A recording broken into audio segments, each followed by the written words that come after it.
Você já se pegou pensando, fazendo as seguintes perguntas? Por que eu nasci assim? Por que eu sou assim? Por que eu nasci com essas características físicas? Por que eu nasci nessa casa? Por que esses são os meus pais? Por que eu cresci nesse ambiente social? Quando nós fazemos essas perguntas, na verdade, nós estamos denunciando para o Criador. Eu não gostei das tuas escolhas.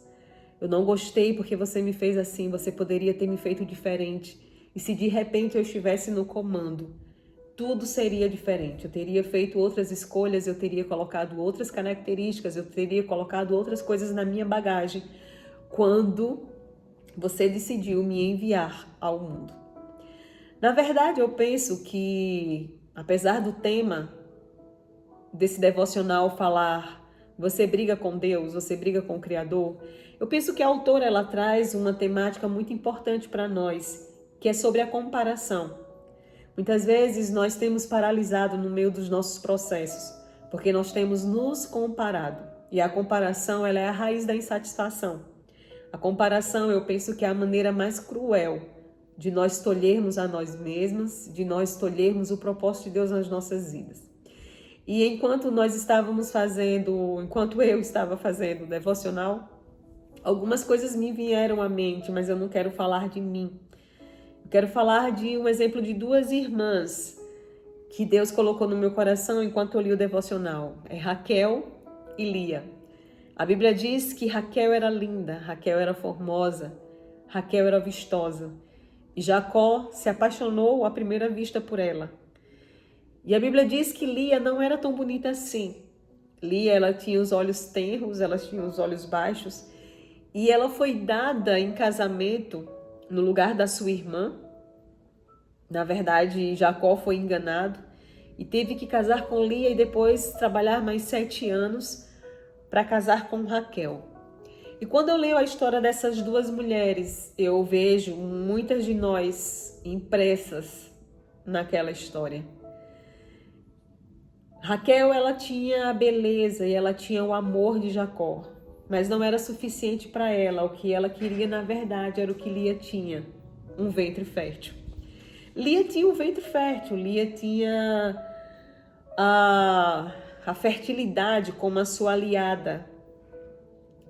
Mas para Lia não era o bastante. O que Lia queria, na verdade, era ser amada. O que Lia queria, na verdade, talvez era ter a beleza de Raquel. E eu penso que essa história, ela se repetiu para muitas de nós. Quantas de nós fomos esmagadas na nossa trajetória por nos compararmos com as outras mulheres, com as outras pessoas que estão ao nosso redor. Eu tenho uma mente criativa, mas eu queria mesmo era beleza. Eu sou bela, mas eu queria mesmo era ter um grande amor. Do que adianta ser tão bela e não ter um grande amor? E a gente sempre vai, né, elegendo aquilo que nos torna insatisfeitas, né? E enquanto a gente não entende que Deus nos fez única, com especificidades únicas, que Ele depositou somente em nós, nós vamos dando ciclos no deserto e não chegamos ao nosso destino. E eu quero pensar algumas coisas bem rápidas com você aqui. Eu penso que deixar a comparação de lado seja uma das primeiras escolhas que nós devemos fazer nessa jornada e se tornar uma mulher poderosa nas mãos de Deus. Você precisa celebrar quem você é. Eu lembro que muitas vezes eu paralisei quando eu olhei para mim e eu disse, eu queria ser assim, eu queria ser diferente. Mas eu queria falar diferente, eu queria ser mais desinibida. E às vezes, quantas vezes eu pensei, Senhor, se o Senhor tem algo para a minha vida, se o Senhor deseja me usar poderosamente, então me tira a timidez. Senhor, me faz uma pessoa mais comunicativa, me faz uma pessoa que saiba lidar melhor com as palavras. E eu dizia para Deus o que era necessário fazer.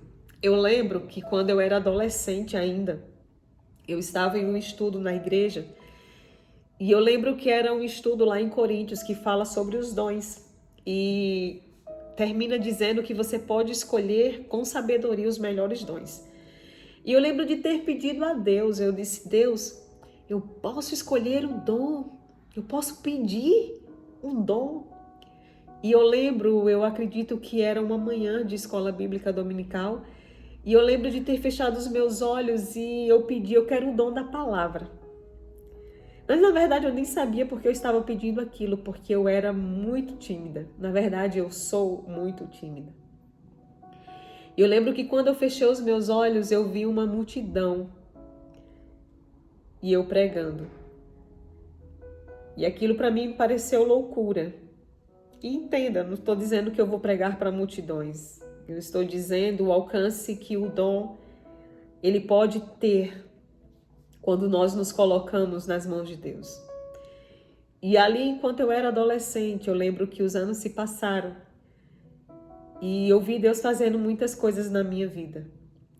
Mas eu sempre queria dizer a Deus o que Ele precisava mudar em mim para eu ser uma mulher poderosa usada nas suas mãos.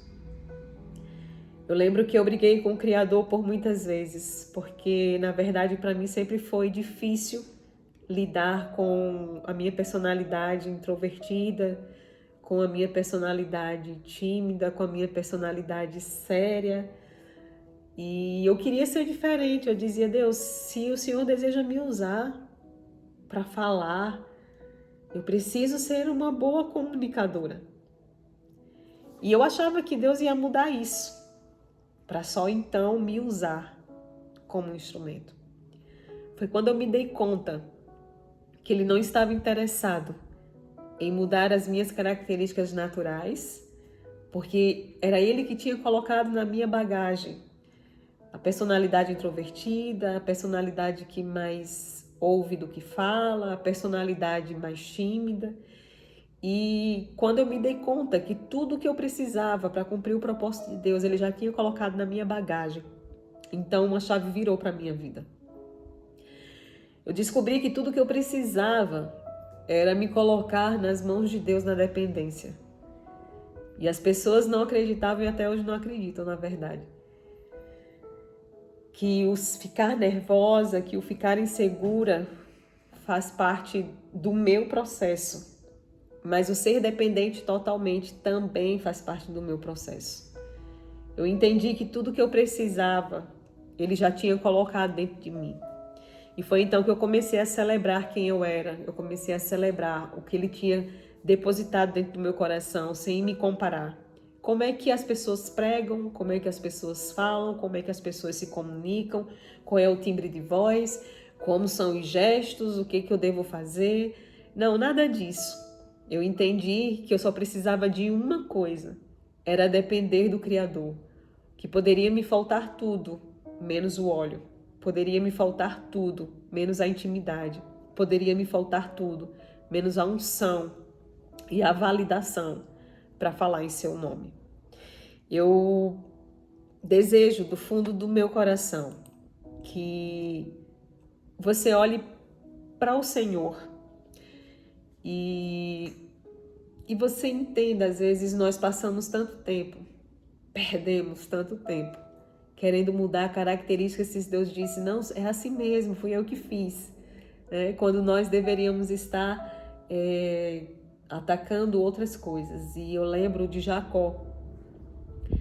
Jacó, ele quando teve a oportunidade de estar diante da sua mudança, a Bíblia diz que ele segurou o anjo e ele disse ao anjo, só te largo quando tu me abençoares. E o que Jacó queria não eram bens, não eram bens, não era casamento, não eram filhos, tudo isso ele já tinha. Mas o que Jacó queria mesmo era ser transformado. Foi quando o anjo perguntou, como é o seu nome? E ele diz, meu nome é Jacó. Eu sou Jacó, eu sou enganador, mas eu só te largo quando você me transformar. E a Bíblia diz que o anjo olha para Jacó e diz, você se chamou Jacó até o dia de hoje, porque como príncipe você lutou com Deus. Às vezes nós estamos brigando com Deus. Senhor, me transforma, me ajuda a emagrecer, me ajuda a ser mais simpática, me ajuda a a ser mais comunicativa, me ajuda a ser menos temperamental, me ajuda a ser mais. Mas Jacó, ele foi cirúrgico em entender que algumas coisas nunca mudariam, porque foi o próprio Criador que colocou em sua bagagem. Mas aquilo que não era para estar em sua bagagem deveria sair e dar um start para um novo Jacó, ao ponto do nome Jacó não fazer mais sentido para ele, dele ser renomeado por Israel, príncipe. E ali começa o chamado de Jacó. Quando Jacó, ele celebra quem ele é, aquilo que ele tem, mas ele olha para dentro dele. E se for para brigar com Deus, se for para lutar com Deus, que seja para me transformar em uma pessoa melhor, em uma pessoa não com as características extraordinárias de uma mulher poderosa aos olhos dos homens, mas uma pessoa em que Deus olhe e diga: não te vejo mais Jacó, mas eu te renomeio Israel. Vai, porque você será príncipe de nações, você será princesa de nações. A minha oração nessa noite é que, assim como Jacó, você não perca o seu tempo lutando com o Criador para saber o porquê de algumas coisas na sua vida. Mas que você celebre a sua história, celebre quem você é, celebre o que você traz em sua bagagem. Contudo, porém, todavia, aquilo que impede do Criador te fazer princesa de nações, você possa lutar até ser transformada na imagem e na semelhança de Deus. Um forte abraço. Deus te abençoe. Fica na paz.